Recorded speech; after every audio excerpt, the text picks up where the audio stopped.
Nah eta teh tanggal 4 dilahirkeun Kangjeng Nabi Isa alaihissalam 4 haji numadak man shoma zalikal yaum nafallahu anhul ba'sa wal faqra sajelema nu puasa dina poe eta Allah bakal dileungitkeun seluruh kasusah jeung kabingung jeung kapakir ya Allah asana ieu bae nu poe ieu nu pantau ieu mantap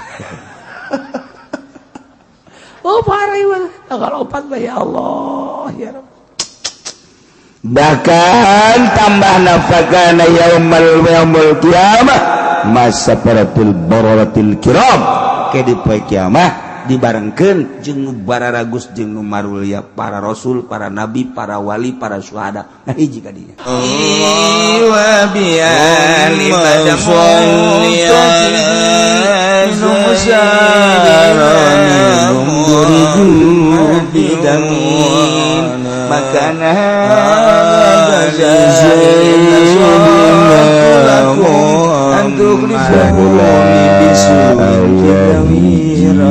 budak ngora osok ngadengekeun pengajian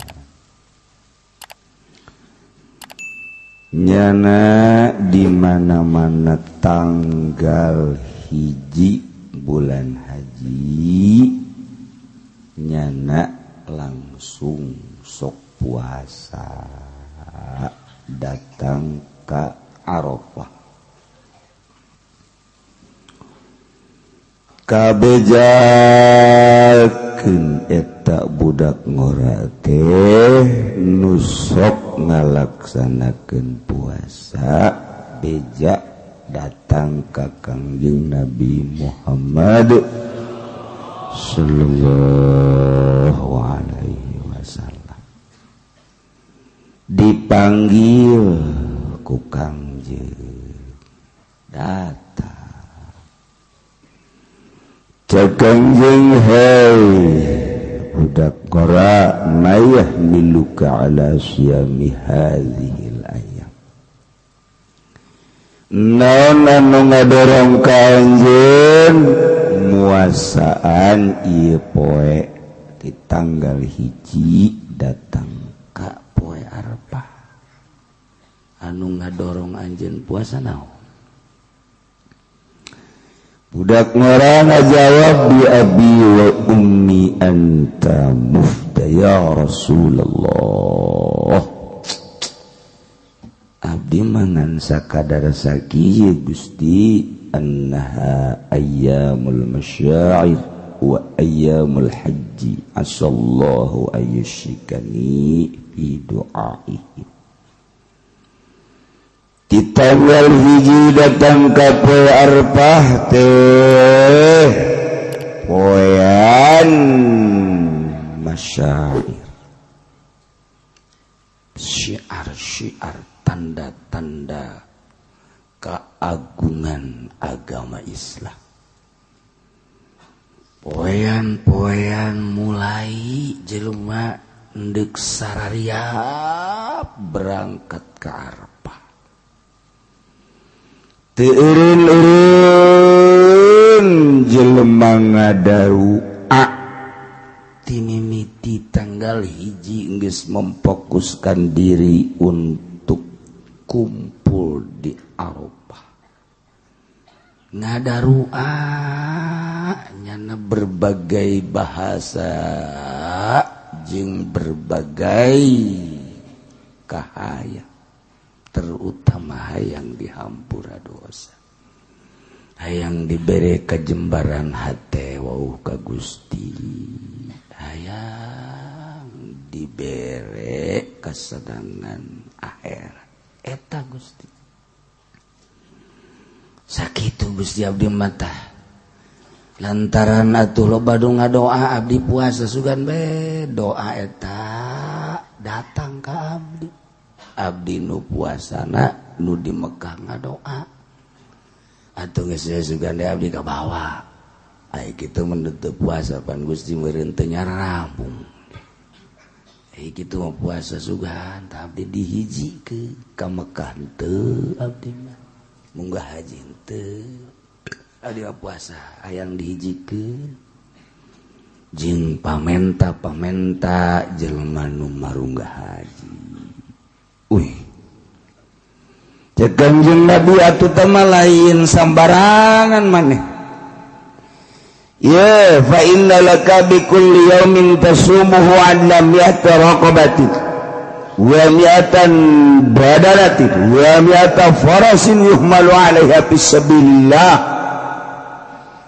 Anjeun lamun hayang nyaho ngalaksanakeun puasa di tanggal hiji datang ka tanggal 9 Arafah teh sapoe-sapoena nuku anjeun dilaksanakeun puasa eta teh sarua ejeung ngamerdekakeun 100 abid, sarua jeung nyodakohkeun 100 onta 100 kuda di jalan sabilillah. Ambo gede jasa teh ganjaran. Masya Allah.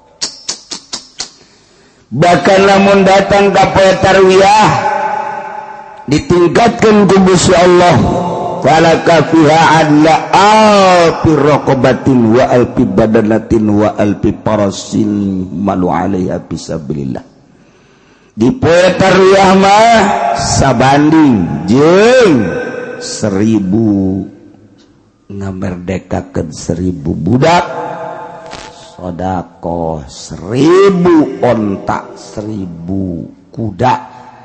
Sedekahna lain sambarangan, sabilillah ngaluhurkeun agama Allah. Ambo lamun datang ka poe Arafah falaka fiha adla alfai raqabatin wa alfai badalatin wa alfai farasin malu alaiha fisabilillah. Lamun poe Arafah mah sarua jeung 2000 abid dimerdekakeun, 2000 onta disodakohkeun, 2000 kuda dipake sabilillah. Horeng gede jasa ganjarana. Tadu badak mulai di tanggal hiji datang ka tarwiyah Arafah nunggeus karolot nunggeus kolot teh. Anu geus moal ka mana deui teh mah geus keur diintip bae ku malakal maut. Dula deuleu we nyana wal kebal. Tah eta wayahna puasa. Masyaallah. Ulah datangkan teu puasa jang nu karolot. Nu ngora atuh nu kolot bae nu geus teu boga tanaga puasa tuh komo nu ngora.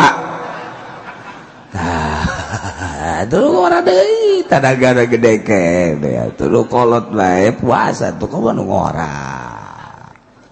Geus kabehan urang laksanakeun puasa tanggal hiji haji tepi ka poe Arafah. Bahkan dina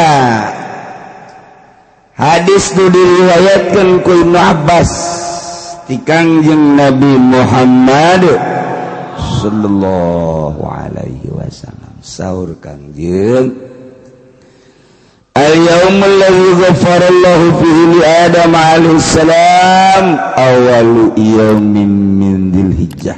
Mun hayang nyaho Kangjeng Nabi Adam di surga digoda ku iblis kagoda. Eta mah sabab doang supaya aya urang di dunia.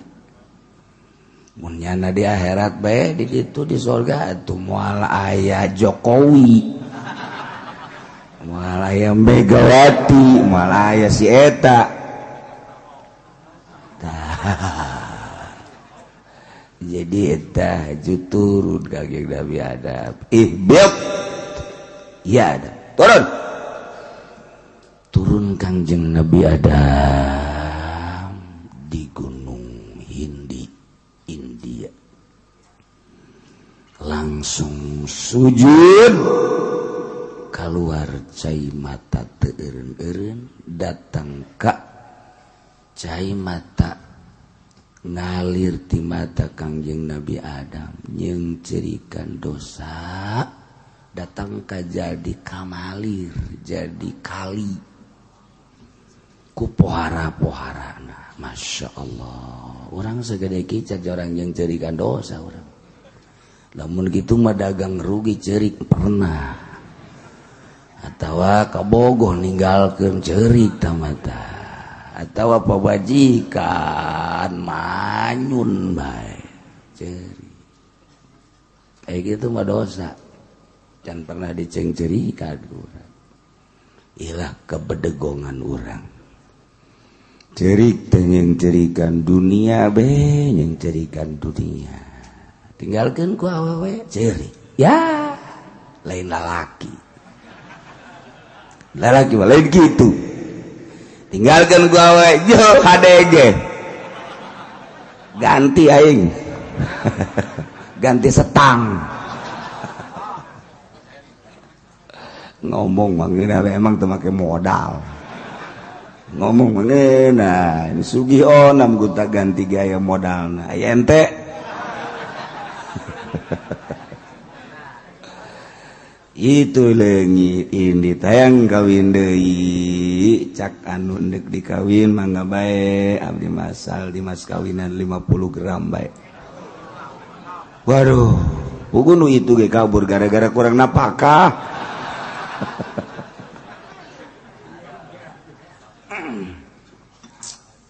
Nah langsung dihampura ku Gusti Allah awalu yaumin min Dzulhijjah dihampurana Kangjeng Nabi Adam adalah awal poe tanggal hiji haji. Masya Allah mantap atuh man soma zalikal yaum ghafarallahu lahu kulla dzambin saja lemah nu puasa dina tanggal hiji haji ku Allah dihampura kabeh dosa na kecuali hutang.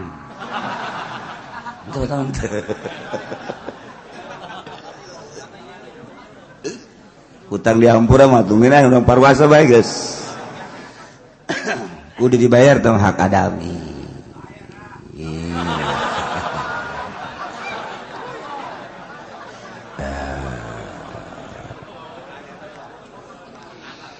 Poin kedua wa yaumul tsani istajaballahu du'a Yunus alaihi salam. Kangjeng Nabi Yunus diutus ku Gusti Allah di negara Nainawa bagian Baghdad Barat teu nurut umatna eueuh hiji-hiji acan nu nurut eueuh hiji-hiji acan tamah. Masya Allah Yunus Allah deh urusan awak siapa Yunus.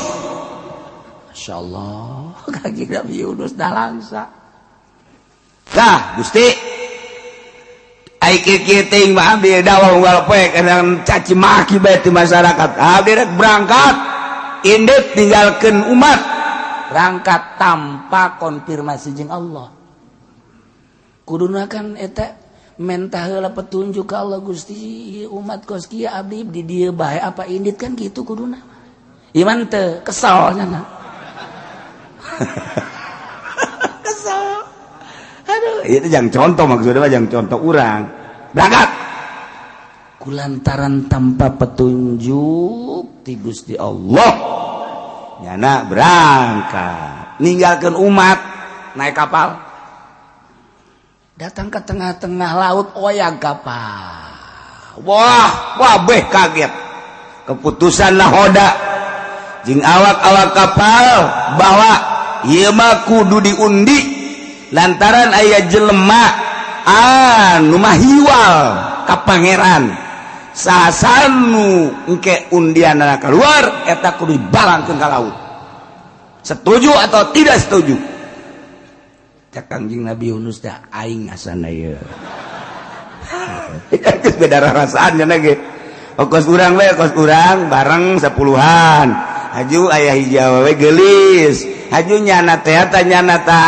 nek milih lalaki urang rada loba kakurangan sugih henteu kasep henteu gagah henteu pan rarasan asan aing moal kapilih ka jeung ya geus rada aya rarasan sanajan ngahiji mah ngahiji bae ngan lain deui rarasan moal ka jeung kumaha aing bener bae iki Kangjeng Nabi Yunus rasa lain kotlok keluar Yunus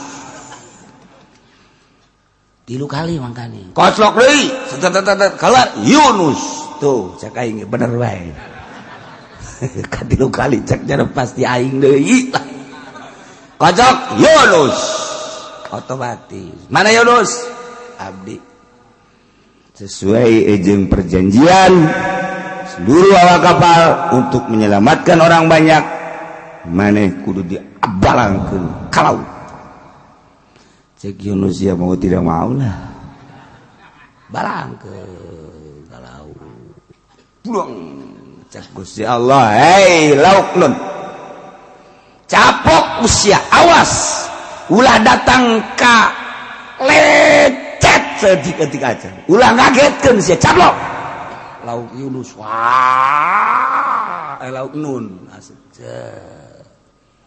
Yunus di jero lauk ya Allah nyapoek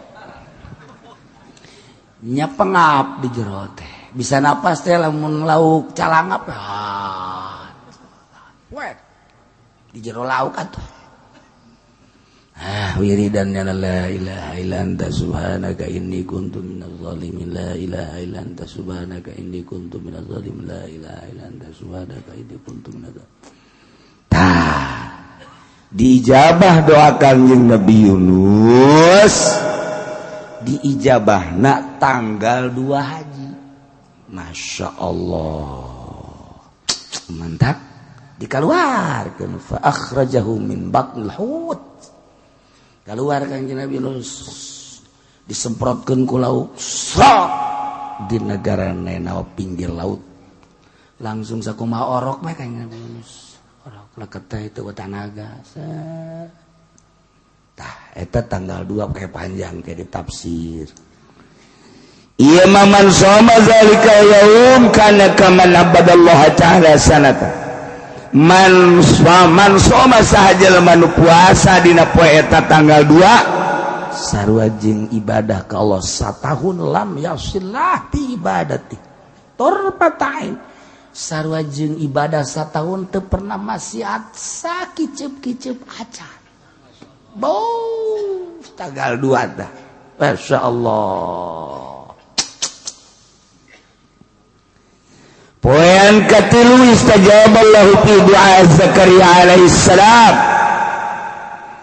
dina poean katilu Gusti ngaijabah kana doa Kangjeng Nabi Zakaria alaihi Kangjeng Nabi Zakaria rek dibere anak padahal geus kolot cirina Gusti sok bae maneh ngadoa doa terus-terusan cirina di mana-mana geus teu hayang ngomong 3 poe 3 penting bakal dibere tah 3 poe 3 penting bener Kangjeng Nabi Zakaria teu hayang ngomong sama sakali jeung jelema teh teu hayang we izin kudu ada tak kuresep-resepna ngomong jeung Allah indah jasa tah tanggal 3 eta kajadianna tanggal 3 haji lumantak man shoma dzalikal yaum istajaballahu du'aahu sahaja lemah nu puasa dina poean ka-3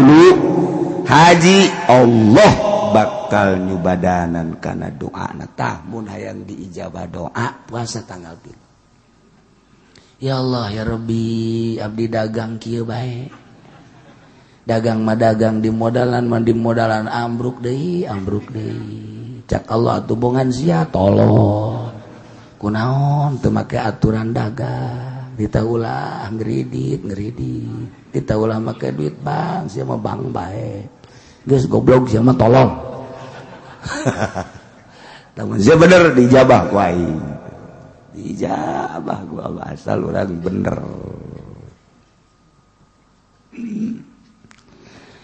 Poean kaopat al-yaumul ladzi wulida fihi Isa alaihi salam. Kangjeng Nabi Isa dilahirkeun di Bethlehem. Di Bethlehem kuari teh Baitul Lahmin urut Kangjeng Nabi pernah waktu rek Mi'raj teh kadinya ke Bethlehem. Kuari teh Aqsa belah dia ada Bethlehem. Tah eta tah di dinya tah. Wah, orang Nasrani nu kadinya terus-terusan Yahudi Nasrani. Tah eta teh tanggal 4 dilahirkeun Kangjeng Nabi Isa alaihi salam 4 haji. Numadak man shoma dzalikal yaum nafallahu anhul ba'sa wal faqra. Sajelema nu puasa dina poe eta Allah bakal dileungitkeun seluruh kasusah jeung kabingung jeung kapakir. Ya Allah, asana ieu bae nu poe ieu nu pantau. Ieu mah mantap. Oh parah ieu tanggal 4 bae ya Allah ya Rabb. Bahkan tambah nafakana yaumul qiyamah masafaratul bararatil kiram ke di poe kiamah dibarengkeun jeung nu bararagus jeung nu marulya para rasul, para nabi, para wali, para syuhada. Nah hiji kadinya. Ya Allah, ya tanggal 4 pohara. Insyaallah. 5. Wa yaumul khamis yaumul ladzi wulida fihi Musa alaihi salam.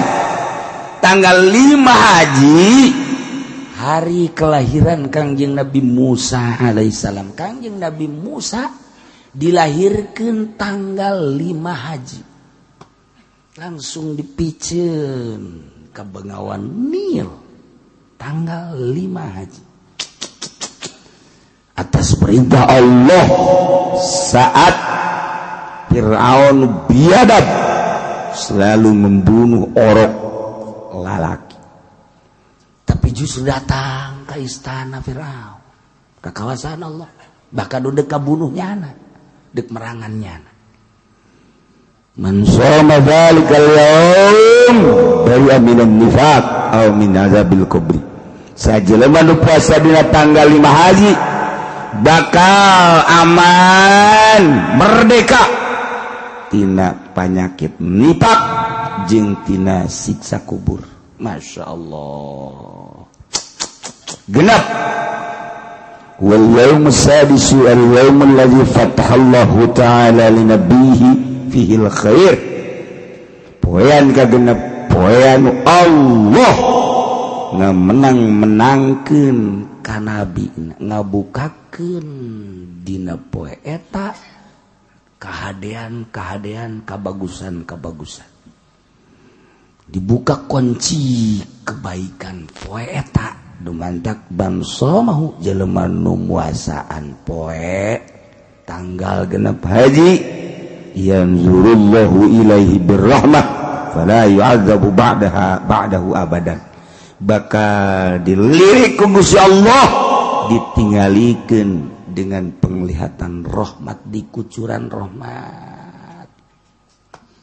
Sehingga orang bisa terlalu ngadungsek kana dunia. Ditinggalian mata hati orang teh ka akhirat, ka jelema dedeuhnya.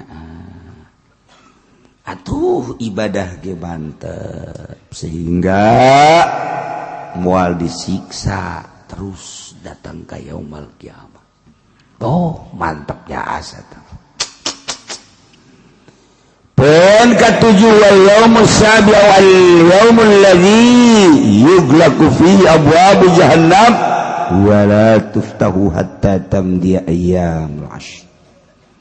Poean anu dikunci lawang-lawang jahannam. Masyaallah.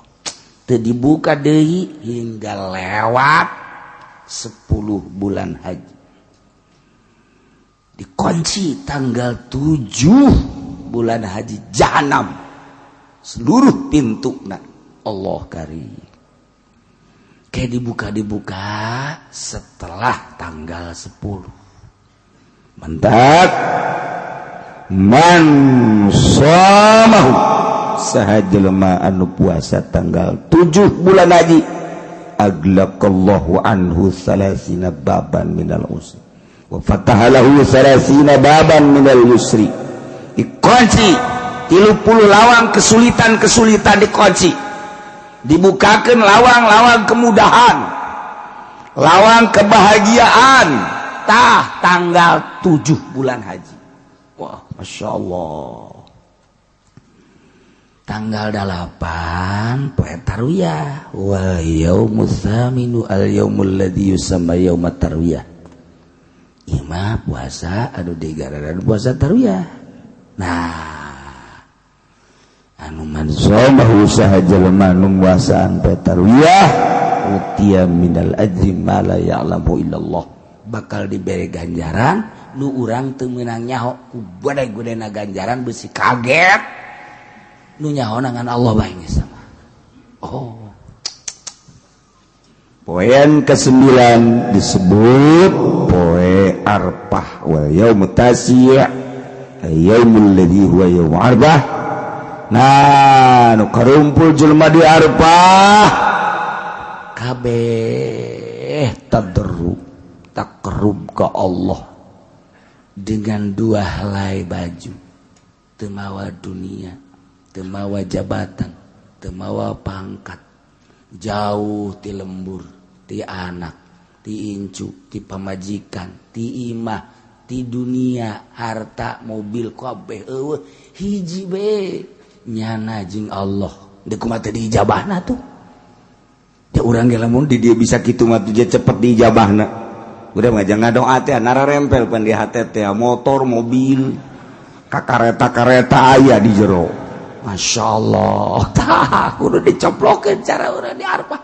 Bajuna singkirkeun, motor mobil singkirkeun, imah ulah aya di hate, pamajikan anak singkirkeun kabeh, jabatan kabeh hiji we urang teh kahiji kaduana Allah. Seakan urang hirup duaan jeung Allah nu sejen ngontrak kabeh. Tuh karak mantep. Tah Arba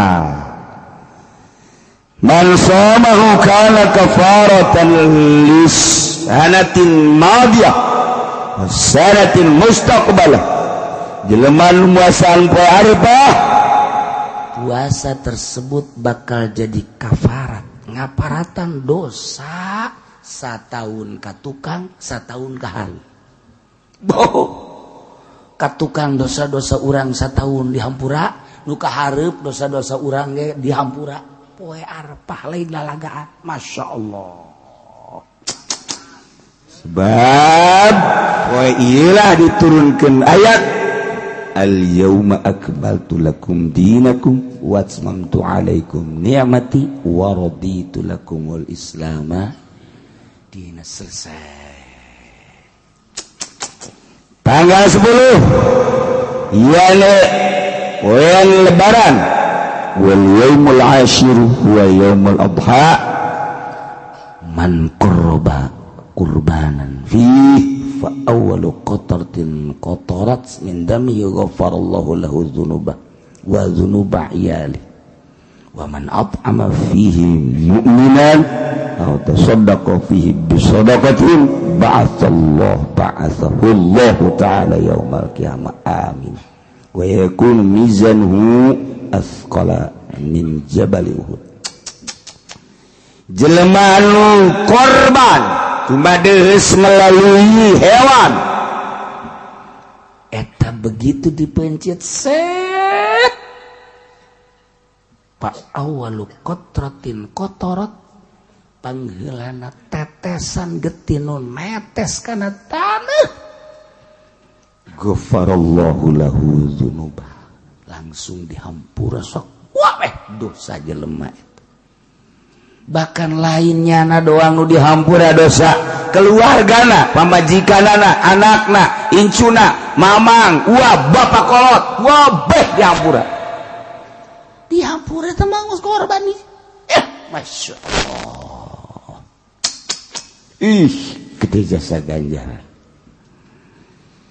Lamun henteu amat lantaran kurang boga duitna nyin kadaharan bae sedekah dahar waban at'ama jelema nu mere dahar ka jelema mukmin atawa sedekah bae mere dahar terlalu gede boga duit dage ieu mangan ge 200.000 bikeun kabeh urang ngahayal bae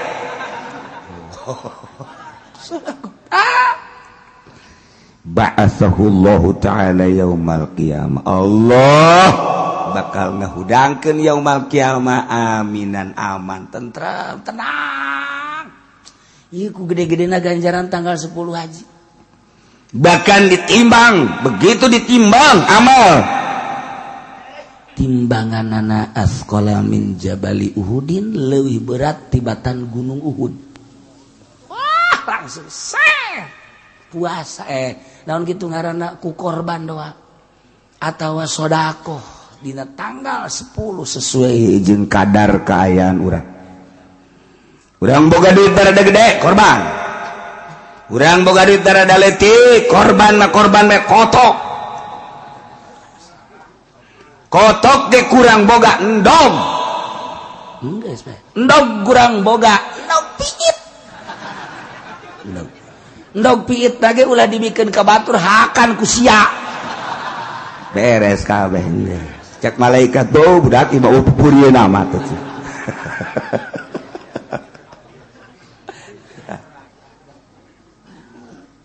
tapi sing hade urang boga ngateu boga teu boga pamajikan mah bisa percaya urang teu boga padahal urang boga anak mah bisa percaya urang teu boga padahal mah boga lantaran nyumput Allah mah nyahoun sing hade ulah urang bebeja teu boga padahal boga sebab ieu mah urusanana jeung Allah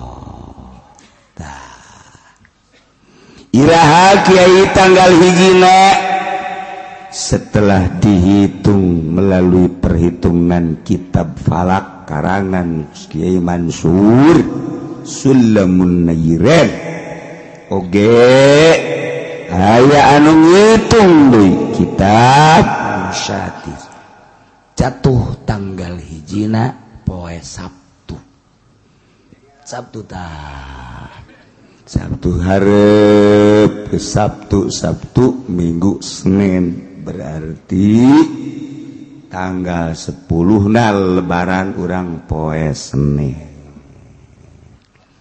disku hari Minggu hareup eta urang puasa diperhatikeun ke ti tukang uduk jeung tukang bubur lamun nyana beak berarti nu ngaji boloon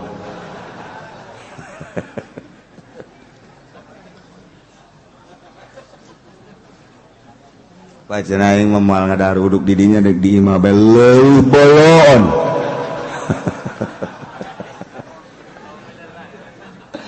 Gusti.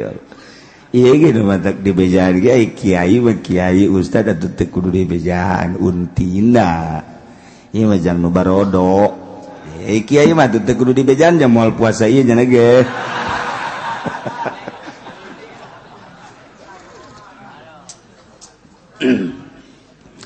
Dibejaan soteh ye supaya tertarik sebab urang mah bodoh akhirat ai dunia mah pinter dagang maju bae jabatan naik bae pangkat itu kene berarti kan pinter dunia mah tapi akhirat bodoh sebab urang mah ibadah ge kudu make bobotoh bae asal teu kadenge bobotoh da beh henteu puasa teu ngalaksanakeun tetapi ai kadenge teuing mamanya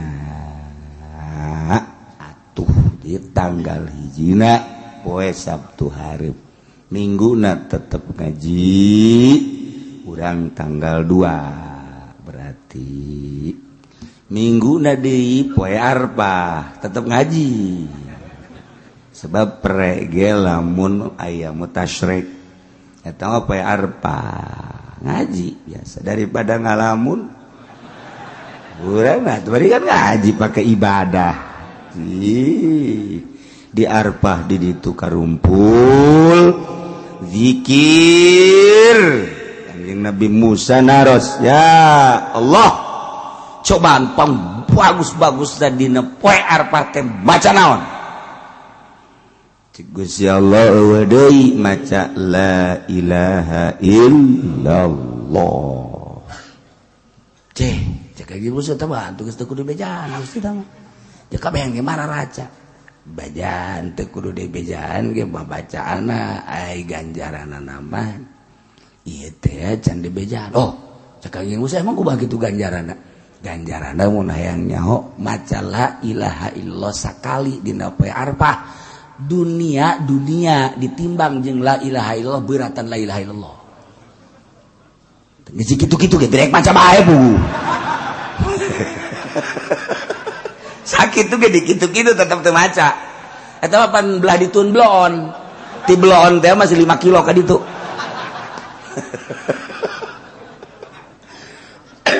Ya Allah Karim. Pohara tuh cakang Nabi Musa. Ye bakana. Paingan Gusti bere padahal mah teh osok dibaca ngan teu nyawa lebah cek Gusti Allah tah mun dibacana poe eta timbang di akhirat la ilaha illallah hiji jeung dunia langit bumi katut esida biratan la ilaha illallah dina poe eta ya Allah Gusti pohara amat pohara bejakeun ka umat maneh bari dibejakeun ku Kangjeng Nabi Musa dilanjut ku Kangjeng Nabi urang kuari jaho tina riwayat eta haji urang teu maca bolo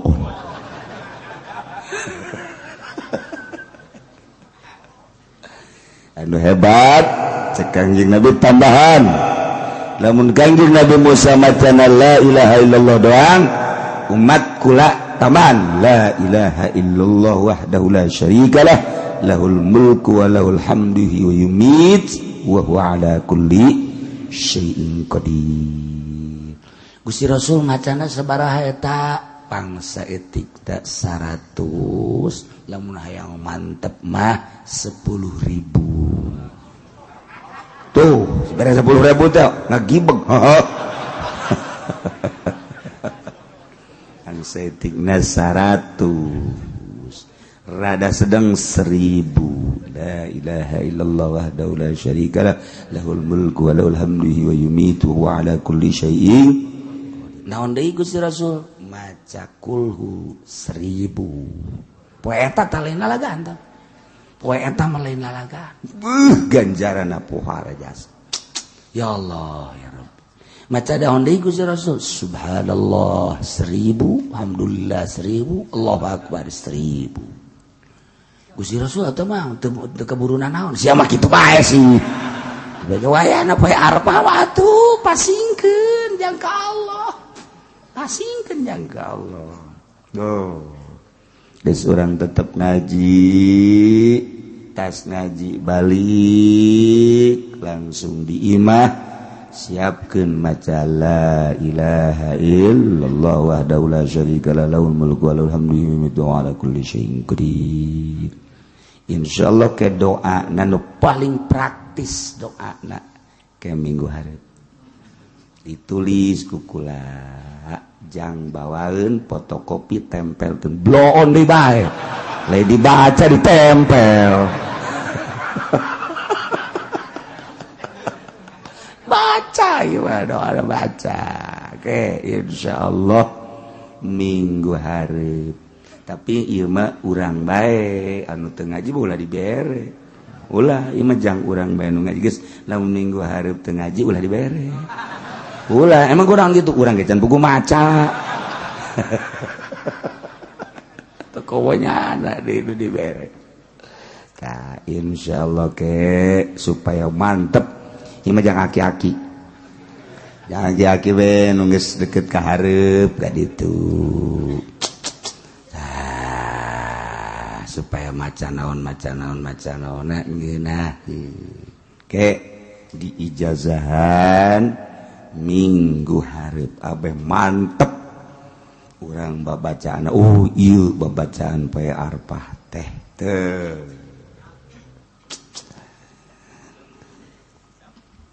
ciki musani puaman sahaja lemah walauna malamun sare jelema bisoha di lapangan ala saudi ngahesan baju tas dawa jelema sare di masjid ala saudi kana pakaian atawa sadamatan atawa nyin anggel make barang-barang nu dibawa kurang tas biasanya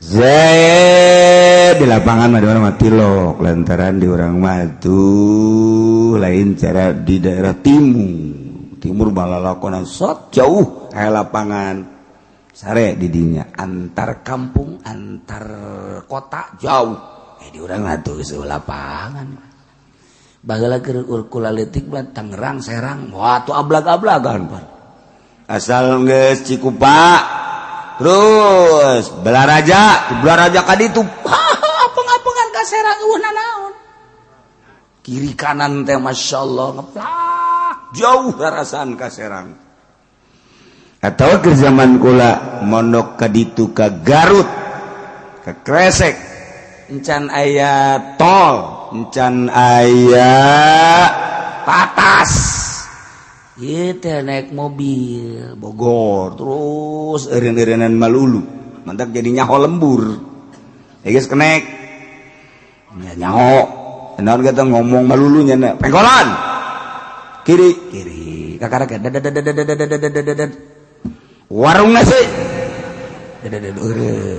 loban eureun di warung nasi mantap-mantap jadi kan itu teh angel sebab eureun-eureunnan Malulu tapi kan eta di Cianjur masih kena ngeplak jalan Cianjur Pak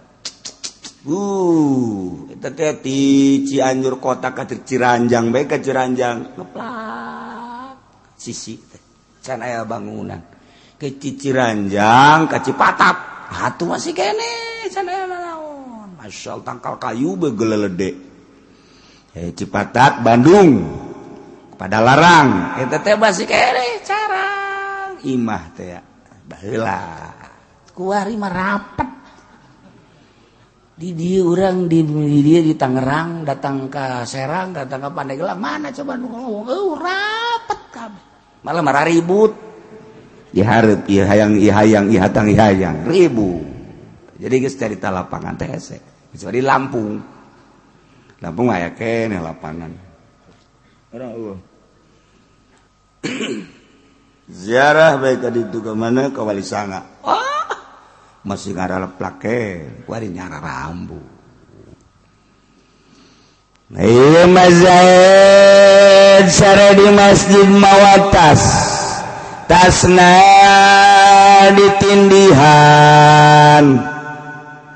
ditindihan dipake anggel tah eta teh nindihan teh eta sarua jeung ngaraksa jadi eta teh ngaraksa barang teh ku ditindihan eta teh geus ngaraksa berarti tadi keur nyaritakeun barang kudu diraksa dina tempat raraksaanana mobil di garasi motor di garasi baju di lamari eta raraksaanana ngaranna eta keur nyaritakeun tempat ngaraksana dah kumaha lamun urang sare di masjid barangna ditindihan ku urang yakna dipake anggel eta ge geus termasuk raraksaan geus lamun aya jelema Zaid misalna sare di masjid tasna ditindihan ku nyana haju dicokot eta berarti nyokot dina tempat raraksaanana mun kapanggihan potong leungeunna gitu tapi lamun kieu mah Zaid sare di masjid tasna ditendang di tempat sendal bebejan teu ka tukang nungguan tendang di tempat sendal kan mah lain tempat tas karena tempat sendal lain daraga lain daraksana kecuali nyana bebeja ka tukang ngajagana ditolong jagain tas saya oh ya deui tah mah berarti lamun paling tetep eta lamun aya nu ngajagana mah potong nah kuari Zaid sare di masjid aya tasna digantungkeun di datihang atawa ditendeng di WC atawa ditendeng di tempat sendal teu bebeja kanu nungguanana leungit eta nu malingna teu kudu dipotong lain halal lain teu kudu dipotong doraka ya ganjana ke hitung-hitungan lain deui tapi lamun diesan potong deui da kisos jarana teu beda sebab tata raksanana mantak kuari kumaha lamun ki Zaid sare di masjid aitasna ditindihan pake anggo ngaranna ge sare marudah Malik nyana Malik kakenca blek tas tinggalin batas batu nuturkeun cicing mah tas cicing we ka didinya jalanna Malik kan tu marudah bahkan rada ngajauhan seutik set ka ditu tadina meureun teu dibedong keur leutikna nah mantak marudah hesda nah eta teh mun aya nu maling salah jadi eta teh lain tempatna berarti kan keluar tina tempat pangraksana geus kudu dipotong tuh Balawin kola balamun nyana Malik pazalanhu leungit tiane ngageser tidinya ti manehanana atuh pala murad berarti nyana eta pamalingan maling lain dina raraksaanana geus ketika beunang pamalingan adili teu kudu dipotong sebab maling lain dina tempat raraksaana teh barang sebab lamun di masjid kudu ditindihan tuh kanu kos gitu dicaritakeun ya jelema di masjid salat aya tas dari teuneun di tukang itu Kang teuneuna itu Kang di tukang makan teu kadeuleun punyana teu kadeuleun ieu lamun anu maling tah eta teh nu maling mun kapanggih deui teu kudu dipotong sebab itu di tukang makan teu kadeuleun kecuali dititipkeun ka kitu pengurus masjid tapi lamun dihareup lain deui dihareup mah bab kadeuleun urang salat kemudian tas diteudeun dihareup ai brak dipaling tajong habak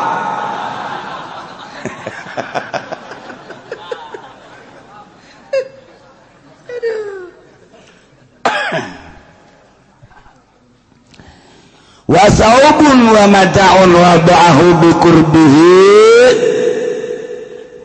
ari baju barang-barang nu ditendeng deket nyana bisohra di lapangan termasuk di masjid inlah hazahu lamun kunyana kadeule muhrazun sakumaha tadi salat di masjid teuneun dihareup kadeule kurang atawa urang diuk tas diteuneun dihareup kadeule kurang eta muhrazun tempatna berarti sanajan kurang teu dicekelan lapangan asal kadeule didileukeun kurang aya nu maling berarti nyana maling dina tempat tararaksaanana wajib dipotong wa ila lamun teu kadeuleu kaya ning di tukang komo urang di jero masjid ari tasna di papiliunna di luarna eta sama sarua jeung dibikeun ka pamalingan tah mah eta